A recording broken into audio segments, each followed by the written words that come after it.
এটা হলো জি আপা, হেলো আপা, খাইছেন আপা, বইছেন আপা, শুইছেন আপা। এখন আপা আলেমদেরকে মারলেও সবাই কয় জি আপা ঠিক করছেন আপা। আপনি আলেমদেরকে দরপা করার সময়ও জাহাঙ্গীরের পক্ষে থাকলেন, মানে আপনি ওই আলেমদেরকে গ্রেফতারের পক্ষে ছিলেন। মানে কি? কারণ জাহাঙ্গীর তো হাসিনার পক্ষে ছিল। তো জাহাঙ্গীর যদি হাসিনার পক্ষে হয়, আপনিও জাহাঙ্গীরের পক্ষে। মিলাই দেখেন তো আপনিও কার পক্ষে, মিলাই দেখেন না। ও লাগতেছে গায়ে, লাগলেও কিছু করার নাই, লাগলেও কিছু করার নাই। কিন্তু আপনাকে বুঝতে হবে, আপনি যদি পরিবর্তন না হন, এই সমাজের উলামায়ে কেরাম চেষ্টা করলে, এই সমাজের সাংবাদিকরা চেষ্টা করলে, এই সমাজের খতিবরা চেষ্টা করলে পুরা সমাজকে, রাষ্ট্রকে পরিবর্তন করা সম্ভব। এই নেতাদেরকে পরিবর্তন করা সম্ভব। চামচামি করবেন না। যে নেতা লুটতরাজ, দুর্নীতিবাজ, ভণ্ড, তাকে মুখের উপর বলে দিবেন আপনি এই ভণ্ডামি করা বন্ধ করবেন, আপনি এই দুর্নীতি বন্ধ করবেন, সমাজে জুলুম বন্ধ করবেন, নাহলে আপনার নেতৃত্ব আমরা মানি না। আপনি কোরআনের বিপক্ষে অবস্থান নেবেন, আপনার নেতৃত্ব মানবো, এটা হইতে পারে না। যদি এইভাবে বলতে পারেন, বিশ্বাস করেন সমাজটা সুন্দর হবে। আরে যত বড় নেতা বলো, ইসলামের বিরুদ্ধে কথা বললে সাথে সাথে বলবেন আপনার নেতৃত্ব আজকে থেকে মানলাম না। যেই দলেরই হোক, বলার সাথে সাথে ওই লোকটার মধ্যে একটা হ্যাঁ আমি কি করলাম, আমার লোকেরাই আমাকে মানে না, ব্যাস এই লোকটা একটা সৎ পথে চলে আসার সুযোগ তৈরি করে দিলেন আপনি। আর আপনি যদি চাটুকারিতা করেন, হ্যাঁ ভাই ঠিকই কইছেন, হুজুররা বেশি বুঝে, ব্যাস আপনিও দালাল, আপনার নেতাও সন্ত্রাস। প্রিয় ভাইরা আমার, বন্ধুগণ আমার, قد أفلح المؤمنون الذين هم في صلاتهم خاشعون। সফল মুমিন তারা যারা খুশু খুজুর সাথে নামাজ পড়ে। সফল মুমিন তারা যারা ফাহেসা কাজে জড়ায় না। যারা কি করে না বলেন না, যারা কি করে না, ফাহেসা কাজে জড়ায় না। দেখেন, আমি কিন্তু আবার মাইন্ড করিয়েন না, সবাই তো চামচা না। আলহামদুলিল্লাহ অনেক আলেম তো গাজীপুরে আছে যারা কিনা রক্ত দিয়েছে, যারা কিনা হকের পক্ষে থেকেছে, আছে, এমন নাই যে তা না। কিন্তু আলেম বলেন, গাইর আলেম বলেন, আমরা যদি চাটুকারিতা চামচামি বন্ধ না করতে পারি, সমাজ সুন্দর হবে, সফলতা আসবে। এরা কাজ করিয়েন। আপনাদেরকে বলে যাই, এই যে দেখতেছেন না ডাকাতি, চিন্তায় সব বন্ধ হয়ে যাবে। আমারে আল্লাহ মাফ করুক, যদি আবারও সরকারের রুশানলে পড়ি, আমি পড়লাম, তবু আমি বলে যাই, এটা বিকারুন্নেসা নিউজ কল নাকি কোন মেয়েরা দেখলাম, আজকে জনকন্টেন্ট নিউজে দেখলাম, সুবহানাল্লাহ, এরা বলা শুরু করছে আমরা দর্শনের ক্ষেত্রে, ইফতিজিং এর ক্ষেত্রে ইসলামী আইন চাই। সুবহানাল্লাহ, এই যে আস্তে আস্তে বলা শুরু হয়েছে। এটা আপনাদেরকেও বলি, যদি কোনোটা সাদাবাজি বা চুরির মধ্যে জড়ায়া যায়, ধরতে পারেন কোন চুরকে, যান, যেহেতু এখন মব মব চিল্লাইতেছে, দেশেও আইন নাই, প্রশাসনও ব্যবস্থা নেয় না, এগুলো ধরে হাত কেটে দিবেন। পারবেন ইনশাল্লাহ। আর যদি ডাকাত ধরতে পারেন উল্টা দিক থেকে, কোরআনে উল্টা দিক থেকে হাত পা কেটে দিবেন। যা আমার নামে মামলা যদি হয়, আপনার কোন নামে, আমার নামে হইল, হুকুমের আসামি হিসাবে হইলে হোক, কিন্তু ডাকাতিরা বন্ধ হোক। আর প্রশাসনকে বলি, যাদের কাছে আমার এই বক্তব্য যাচ্ছে, দেখেন ওমর রাদিয়াল্লাহু আনহু বলতেন, পুরাত নদীর তীরে যদি কুকুর না খেয়ে মারা যায়, আমি আল্লাহর কাছে কি জবাব দিব? আজকে বাংলাদেশে চুরি চিন্তায় ডাকাতি হচ্ছে, আমার মা আমার বোন ধর্ষিতা হচ্ছে। আপনার যদি জবাব দেওয়ার ভয় না থাকে, 5ই আগস্টের আগের পরিণতি বরণ করবার জন্য তৈরি হয়ে যান। আমরাই আমাদের নিরাপত্তা দিব, আমরাই আমাদের নিরাপত্তা দিব ইনশাআল্লাহ। অতএব প্রিয় হাজিরিন, প্রিয় গাজীপুরের মুসলমান, কথাগুলো একটু করা হয়ে যাচ্ছে, কষ্টে বলতেছি। আরে আমাদের আকবিররা, আমাদের আসলাফরা, মুহাম্মদ বিন কাসিম, সুলতান মাহমুদ গজনবী, উনারা একজন মেয়েকে দর্শিতা করা হচ্ছে, লাঞ্ছিত করা হচ্ছে, সেই জন্য সুদূর ইয়ামেন থেকে, সুদূর বিভিন্ন রাষ্ট্র থেকে ভারতবর্ষ চলে আসতেন।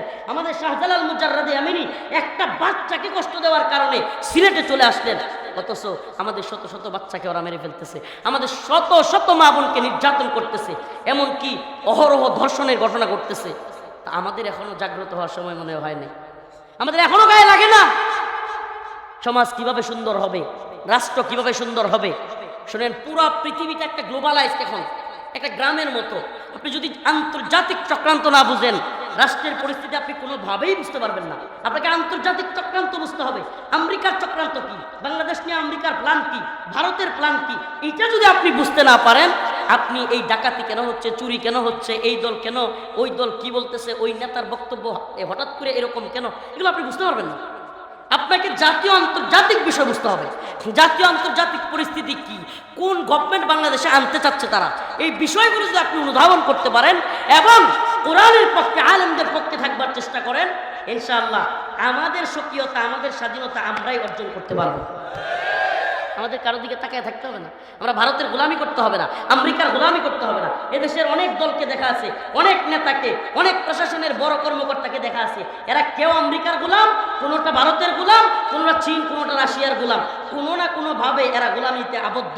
আমরা তো আল্লাহর গোলাম। কথা বলেন, আমরা কার গোলাম? আমরা আল্লাহর গোলামি করি। আমরা ভারত, ইসরায়েল, আমেরিকার গোলামি করি না। যারা আল্লাহর গোলামি করে তারা আল্লাহর জমিনে আল্লাহর ইসলামী শরিয়া শাসন অবশ্যই চাইবে।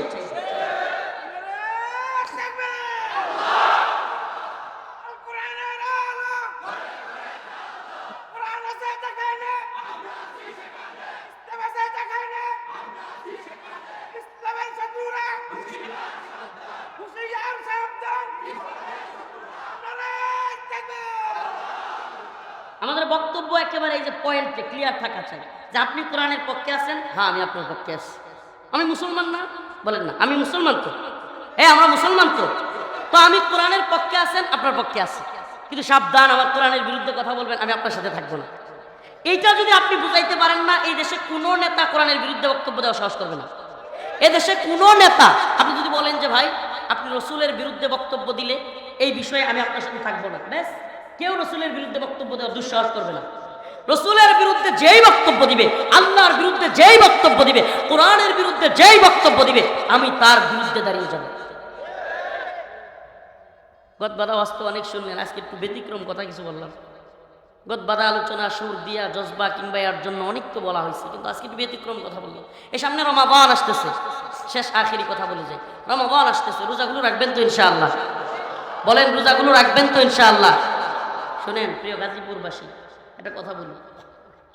এই গাজীপুরের একটা তকমা আছে যে এই গাজীপুরে আওয়ামীপন্থী লোক বেশি, কিন্তু আপনাদেরকে একটা কথা বলি, বলেন এই আলেমদেরকে নির্যাতন করা আওয়ামী লীগ ঠিক করছে? রিমান্ডে নেওয়া ঠিক করছে? অনেক আলেমদেরকে মেরে ফেলা ঠিক করছে? হ্যাঁ, ছাত্রদের উপর এইভাবে গুলি করা ঠিক করছে? নাকি ওই সামসা আওয়ামী লীগের মতো আপনিও বলবেন যে কিছুই করে নাই, হেলিকপ্টার থেকে গুলি করা ঠিক করছে? আপনি জানেন বন্দীদের, আমাদের বন্দীদের অনেকের বউকে এই র্যাব কর্মকর্তারা বা বিভিন্ন কর্মকর্তারা ধর্ষণ পর্যন্ত করছে। আওয়ামী লীগের আমলে হয়েছে নাকি? এগুলো সব মিথ্যা। আমি নিজে ভুক্তভোগী, আমাকে নির্যাতন করা হয়েছে, নিপীড়ন করা হয়েছে, এগুলো আপনারা দেখছেন, সব মিথ্যা। প্রিয় ভাইরা আমার, এই জন্য বলি যে ভাই আপনি বুঝার চেষ্টা করেন, এই বুঝার চেষ্টা করেন, এই দলগুলো ছেড়ে দেন, তওবা করেন, আল্লাহর রাস্তায় তওবা করেন, আল্লাহর রাস্তায় তওবা করেন। যেই দলটা এইভাবে আলেমদের উপর নির্যাতন করতে পারে, আরে যেই নেত্রী, একটা কথা বলে যাই, যেই নেত্রী, এমানুয়েল ম্যাক্রোর নাম শুনছেন, ফ্রান্সের প্রেসিডেন্ট, নাম কি? আপনি জানেন যে 2020 সালের দিকে ফ্রান্সে প্রকাশ্যে বড় বড় বাড়ির মধ্যে প্রজেক্টর লাগাইয়া আল্লাহ নবীর পেটকে বিকৃত করে এমানুয়েল ম্যাক্রো বড় বড় প্রজেক্টর দিয়া ফ্রান্সে দেখাইছে। আপনি জানেন এটা নিয়ে তো আন্দোলন হয়েছিল, সব ভুলে গেছে। ফ্রান্সের দূতাবাস ঘেরাও করারও কর্মসূচি ছিল, আমি নিজে ছিলাম কারাগারে যাওয়ার আগে, সব ভুলে গেছে। তা আল্লাহর নবীরে নিয়ে যে কটূক্তি করে ব্যঙ্গচিত্র বানায়, শাতেম, পৃথিবীর কুখ্যাত শাতেম, তারে লাল গালিচা সংবর্ধনা দিলে কি হয়? ইমানের অবস্থা কি হয়? তা আপনাদের আল্লাহ মাফ করুক, যারা ওই নেত্রীরে পছন্দ করেন, ওই নেত্রী, ওই এমানুয়েল ম্যাক্রো, যে কিনা তার নিজের দেশে পচা ডিম মারছে জনগণ আল্লাহর রসুলের বেইজ্জতি করবার কারণে, আর আপনার দেশে তারে আপনার প্রধানমন্ত্রী লাল গালিচা সংবর্ধনা দিয়ে আনছে। শুধু আনে নাই, ওই ম্যাক্রো আল্লাহর নবীর দুশ্মনের সাথে সুমাসুমি পর্যন্ত করছে, গালে সুমা পর্যন্ত দিছে, দেয় নাই না? দেখেন নাই? তাইলে আপনি এখনো ওই নেত্রীর পক্ষ থাকলেন মানে আপনি রসুলের দুশ্মনী করলেন। আপনি এখনো যদি ওই নেত্রীর পক্ষে থাকেন, ওই দলের পক্ষ থাকেন, আপনি অবশ্যই আল্লাহ এবং তার রসুলের দুশ্মন। বিশ্ব নবীর অপমানে যদি না কাঁদে তোমার মন, মুসলিম নয় মুনাফিক, তুই রাসূলের দুশ্মন।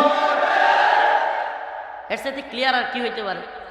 এর সাথে ক্লিয়ার আর কি হইতে পারে? আপনার নেত্রী বলে গজে চড়ে যখন মা দুর্গা আসে তখন দেশে ফলে ফসলে ভরে যায়। তাহাজ্জুদ করলেও কি এই কথা বলার পরে ইমান থাকে?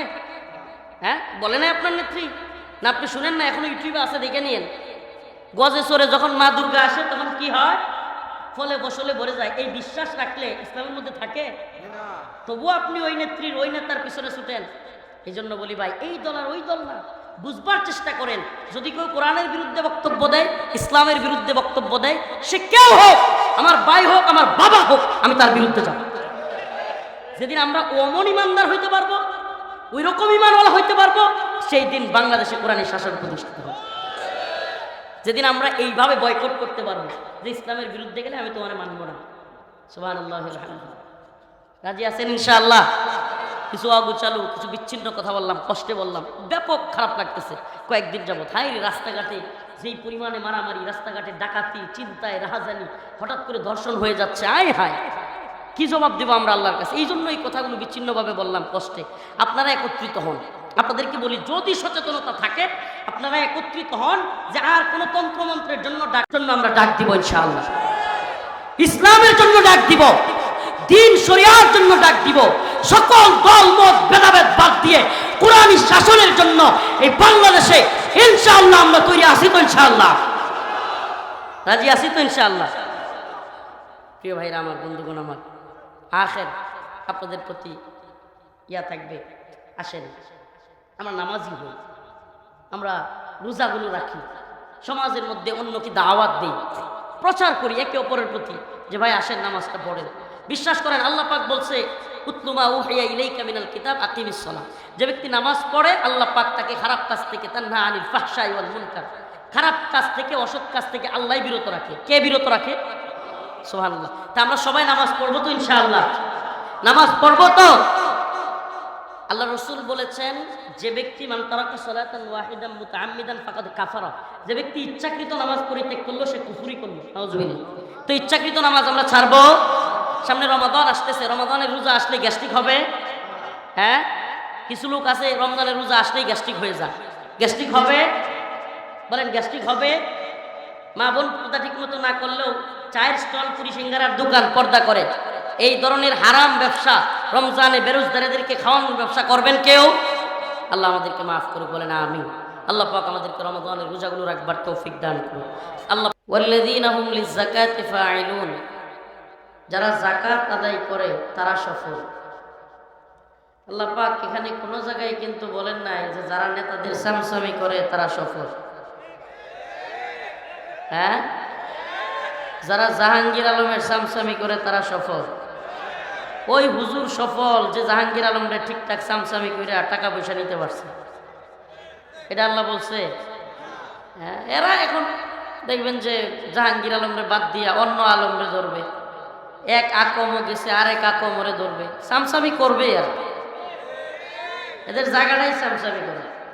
সমাজ পরিবর্তন হবে না তো, রাষ্ট্র পরিবর্তন হবে না, কোনোভাবেই হবে না যদি এই আপনারা নিজেরা পরিবর্তন না হয়। দেখেন, আমি এই রাজনীতি কি বলে, রাষ্ট্রনীতি, এগুলো নিয়ে এমন লোকেরা কথা বলে যারা মনে করেন যে রাষ্ট্রনীতি কি, রাজনীতি কি, ইসলাম কি বলে কিছুই জানে না, অথচ এগুলো নিয়ে কথা বলে। এখন সমস্যাটা কোথায়? আমাদের যে জায়গাটাই মূল সমস্যা। দেখেন, আজকে আমরা কিছুক্ষণ আগেও কথা বলে আসলাম ওখানে। আমি আজকে ওই গদবাদা আলোচনা, গদবাদা ওয়াজ করব না। অনেক তো ওয়াজ শুনলেন। ওই যে কিছুক্ষণ আগেও একটা প্রোগ্রামে মৌচাক বলে আসলাম। দেখেন, আমাদের প্রবলেমটা কোথায়? আমরা 7 মাস আগে, বেশি দিন হয় নাই, এই যে উনি বক্তব্যে বললো যে আমাদেরকে বেরি পড়াইলো, ঠান্ডা বেরি নিয়ে গেল। আমি তো অনেক এই রাস্তা দিয়ে প্রিজন ব্যানে কোর্টে যাইতাম আর কাশিমপুর যাইতাম। এটা আমি অনেক তাকায় তাকায় গাজীপুরবাসীরা দেখতাম, ওই ছোটো ছোটো ছিদ্র দিয়া। এটা তো আমার প্রায় ডেইলি রুটিন ছিল। এদিকে আমার পৃথিবী দেখা এতটুকু, আমাদের 3 বছরের পৃথিবী দেখা কতটুকু, যে ওই যে ছিদ্রটা দিয়ে এদিকে যাইতাম আর দেখতাম। আমি আপনাদেরকে বলি যে মুমিনের সফলতার পথ খুশু খুজুর সাথে নামাজ পড়া। আগে বোঝার চেষ্টা করে, খুশু খুজুর সাথে নামাজ পড়া, এদের সামনে রমাদান আসতেছে, রমাদানের রোজা রাখা, অর্থাৎ আল্লাহর হুকুম পালন করা। কার হুকুম? আচ্ছা, যদি জাহাঙ্গীর আলমের হুকুম আর আল্লাহর হুকুম দুইটা বিরোধ হয়, তাইলে কার হুকুম মানতে হবে? বলেন, কার হুকুম? যদি আপনি জাহাঙ্গীর আলমের হুকুম মানেন, আপনি ইমাম সাহেব হইতে পারেন, খতিব সাহেব হইতে পারেন, জনগণ আপনারে মূল্যায়ন করবেন। হাদিয়া দিয়া জাহাঙ্গীর আলম আমাদের হুজুরদেরকে এমন অবস্থায় নিছিল যে ওই আপনার হাসিনা যখন চূড়ান্ত জুলুমের সময় শুরু করছে, সারা দেশে আন্দোলন হয়েছে, আমি গাজীপুরে একটা মাদ্রাসা করছিলাম, আমি ওখান থেকে আন্দোলনের ডাক দিয়েছিলাম। সর্বপ্রথম আমার বিরোধিতা যারা করছে রাজনৈতিক নেতাদেরও আগে হুজুররা। আমি বলছিলাম কেউ যদি না দাঁড়ায় আমি একলা দাঁড়াবো। কিন্তু আমি দেখছি যে সুবহানাল্লাহ, আমি যেটা পাইছি যে জাহাঙ্গীর আলম সিস্টেমে টাকাগুলো হুজুরদেরকে হাদিয়ার সিস্টেমে হোক কিংবা বেতন ভাতা বাড়ায়া হোক, সিস্টেমে ওই হুজুরদেরকে তার আয়ত্তে নিয়ে নিছে। আমি ওই দিন বুঝতে পারছিলাম যে তার আয়ত্তে কিন্তু চলে গেছে এই লোকগুলো। সে চাইলে ওই হুজুরগুলো কথা বলবে, আর না চাইলে আন্দোলন জীবনেও করবে না। এই অবস্থাটা হয়ে গেছে প্রিয় ভাইরা আমার, বন্ধুগণ আমার। এই জন্য দেখেন আমরা এই কথাগুলো কেন বলি জানেন?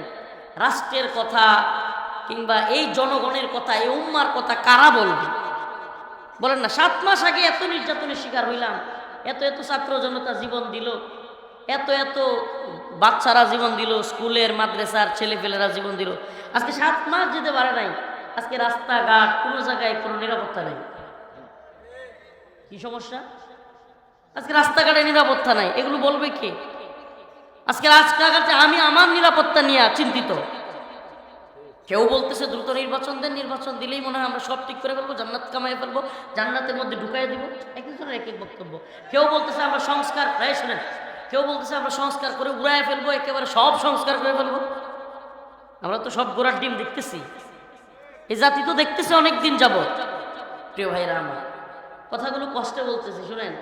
এই জাহাঙ্গীর আলম কয়েকদিন আগে একটা বক্তব্য দেখলাম তার, যে আমাদেরকে যদি ঠিকঠাক মতো বাসায় থাকতে না দেওয়া হয়, রাত্রিবেলায় আমরাও কাউরে ঠিকঠাক মতো ঘুমাইতে দিব না। বলছে কি বলে নাই? 4 দিন আগে, আল্লাহ মাফ করুক, সাধারণ মানুষ তো আছেই, এই হুজুররা সহ এই জাহাঙ্গীর আলম রে নাস্তানাসি করে নাই, এই চাটুকারিতার চামচামি করে একজন রাজনৈতিক নেতাকে এমন স্বৈরা শাসক কিংবা জালিম পর্যায়ে আপনি আমি উঠাই দিছি।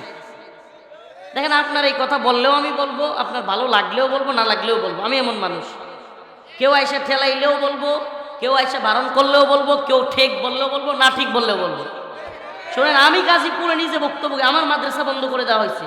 এই যে ওয়ারলেস গেটে আমার মাদ্রাসা ছিল, আমি আন্দোলনে গেছি, এই জন্য আমার মাদ্রাসা তালা মেরে দেওয়া হয়েছে, আমাকে কারাগারে নেওয়া হয়েছে। এগুলো জানে না মানুষ? গাজীপুরে ওলামায়ে কেরাম জানে না? প্রিয় ভাইরা আমার, বন্ধুগণ আমার, এই জন্য বলি, শুনেন, এটা কথা মনে রাখতে হবে। আমাদের সমাজ, আমাদের রাষ্ট্র, আমাদের পুরো পৃথিবী যদি ঠিক হতে হয়, আগে আমাদের নিজেদের ঠিক হইতে হবে। আল্লাহ পাক বলেন, ইন্নাল্লাহা লা ইউগাইয়িরু মা বিকাওমিন হাত্তা ইউগাইয়িরু মা বিআনফুসিহিম। ততক্ষণ পর্যন্ত কোনো জাতিকে আল্লাহ পরিবর্তন করেন না যতক্ষণ না সেই জাতি পরিবর্তন হয়। তা জাতির পরিবর্তন কি? জাতির পরিবর্তন হওয়ার মানে কি? জাতি দেখতেছে এই বিগত 50 বছরে, আপনারা যারা মুরব্বী আছেন, দেখা শেষ। আমাদেরও 15-20 বছর যাবৎ আমরাও দেখতেছি, এই দল বলেন ওই দল বলেন, এটা জাস্ট আমি দল করি, আমি এই দলের পক্ষে বলি, ব্যাস আমি এটা বলতেই পারি, আমি এটা বলতেই পারি। কিন্তু বিশ্বাস করেন বা না করেন, এটাই সত্য যে এই দল আর ওই দল, এই সংস্কার আর ওইটা, যাই বলেন, শান্তি মুক্তি কামিয়াবি পাইতে হলে কোরআন সুন্নাহ অনুযায়ী রাষ্ট্র ব্যবস্থা পরিচালনা করতে হবে। আজ হোক কাল, এটা বুঝবেন। আপনি সমাজে বসবাস করেন না, আপনার নিজের যখন নিরাপত্তা থাকবে না, আপনার সন্তানের যখন নিরাপত্তা থাকবে না, তখন আর দলের দালালি চলবে না। তখন আপনিও চিন্তা করবেন, হাই হাই যে কি হচ্ছে, এখন তো আমার দলই ক্ষমতায়, কিন্তু হইছেটা কি? আমার সরকারি ক্ষমতায় হচ্ছেটা কি? বুঝবেন তখন। যদি না বুঝেন যে নিজে তো আমি বুলেট প্রুফ গাড়ি কিনবো, প্রয়োজনে অস্ত্রের লাইসেন্স করব, নিজের খায়াসা। শুনেন, এই দেশে তথাকথিত গণতান্ত্রিক রাজনৈতিকগুলোর, আল্লাহ মাফ করুক, বেশিরভাগ হলো পকেট আর প্যাডের ধান্দা ছাড়া কিছু নেই। জাতি নিয়ে চিন্তা, উম্মা কেন্দ্রিক চিন্তা খুব কম মানুষের মধ্যে আমি পাইছি। উম্মা কেন্দ্রিক চিন্তা আসলে আমাদের কি করা দরকার? আমরা যারা জাতীয় নেতৃত্ব দিতে চাই, জাতীয় পর্যায়ে যদি নেতৃত্ব দিতে চাও, জাতির পালস বুঝতে হবে। এই জাতি ইসলামকে ভালোবাসে, এই জাতি কাকে ভালোবাসে? সুবহানাল্লাহ, ইসলামকে ভালোবাসেন না আপনারা? তো ইসলামের পালস যদি না বোঝা যায়, আল্লাহকে নিয়ে কটূক্তি করতেছে, আপনার বক্তব্য নাই, আপনি কিভাবে নেতৃত্ব দিবেন? রসুলকে নিয়ে কটূক্তি করতেছে, আপনার কোনো বক্তব্য নাই, আপনি কিভাবে মুসলিমদের নেতৃত্ব দিবেন? আপনাকে সামনাসামনি কিছু বলবে না, আপনি বড় কেউ, কিন্তু আড়ালে ঠিকই বলবে যে এই লোকটা ইসলামের পক্ষে না। ঠিকই ঠিক না? অতএব আমি যে কথা বলতেছি, মুসলমানদের সফলতা এটা এমন এক পথে, যেই পথে চাটুকারিতা নাই, যেই পথে দালালি নাই, যে পথে চামচামি নাই, যে পথে ঘুষামিল দেয়া নাই। সুস্পষ্ট বক্তব্য, কথা একবারে ক্লিয়ার থাকবে। আমি আল্লাহর পক্ষে, আমি দ্বীনের পক্ষে, আমি নামাজের পক্ষে, আমি ঈমানের পক্ষে। আমার আল্লাহকে কেউ কিছু বললে, আমার রাসূলকে কেউ কিছু বললে, সে যেই হোক আমি বরদাস্ত করব না। কোন মানুষ আমাকে পছন্দ করবে, কে করবে না, এগুলো জীবনেই চিন্তা করি না, আল্লাহ মাফ করুক। আমরা ভক্তদের ভক্ত না, সেলিব্রিটিজমে বিশ্বাসী না।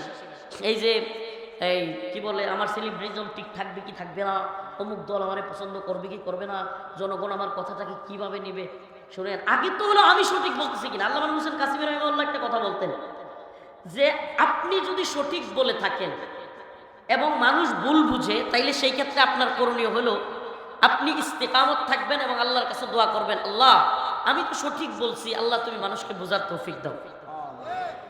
আর যদি আপনার বক্তব্যে মানুষ বিভ্রান্ত হয়, তাহলে সেখান থেকে ফিরে আসবেন, সুস্পষ্টভাবে তওবা করবেন যে আমি ভুল করে ফেলছি, আমার এটা বলা ঠিক হয়নি। ব্যাস, এই খোলামেলা অবস্থানটা থাকা চাই।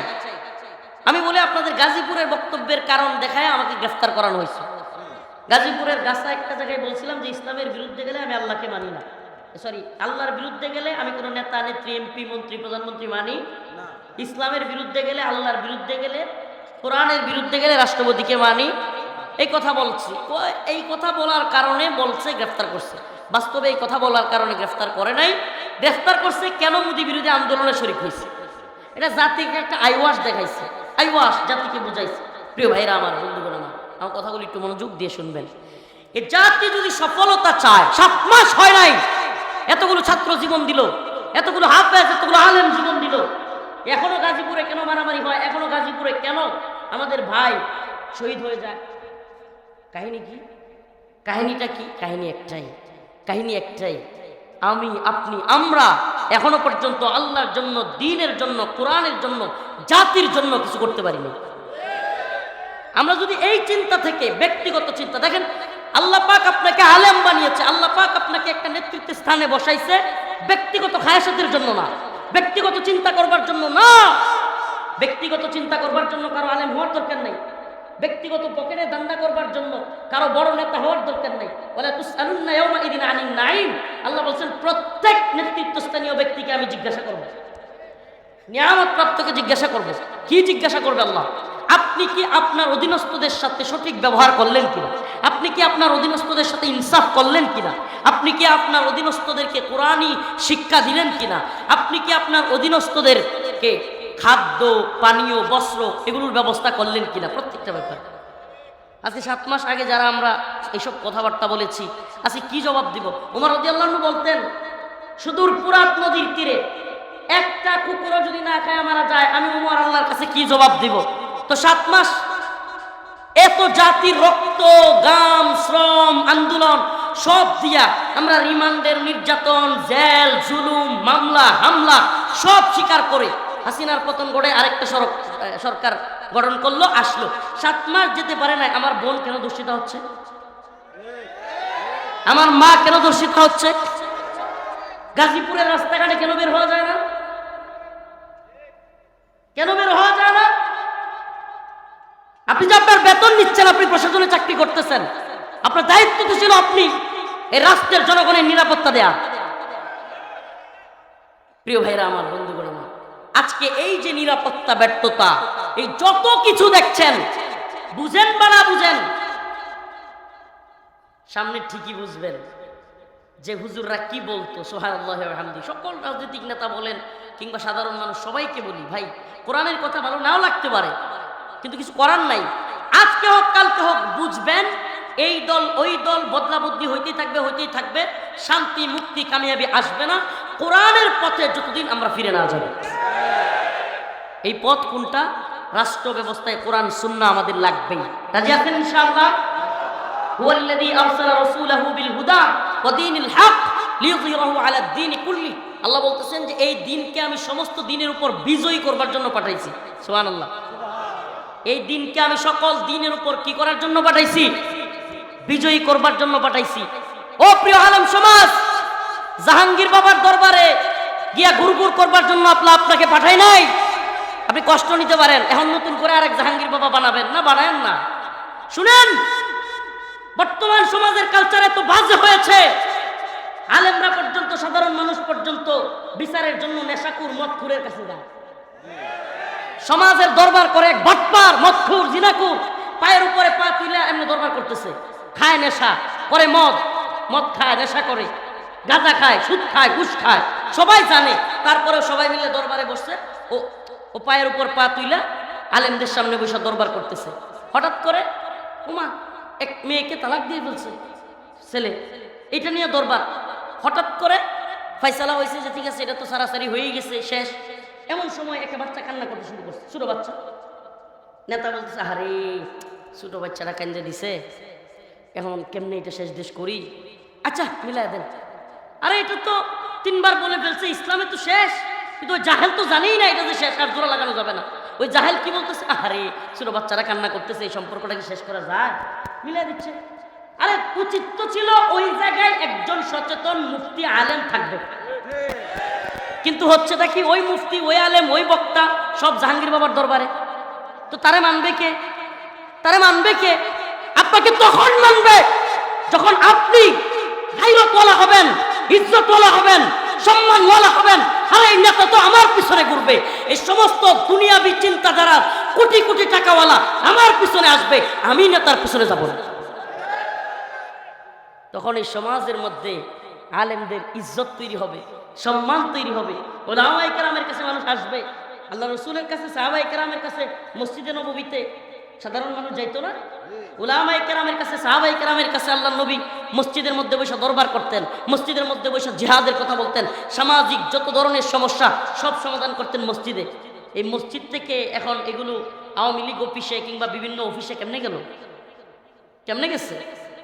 ওখানে গিয়া মদ খাইলেই যে বেটা চিন্তা করে না, এ বেটা দরবারের মধ্যে ঘুষ খাইলে চিন্তা করবো, কিন্তু মসজিদে বইয়ে কি মদ খাওয়া যাবে? মসজিদে বইয়ে মিশা কথা বলে কিন্তু একটু হইলেও ডর আছে, ঠিক না?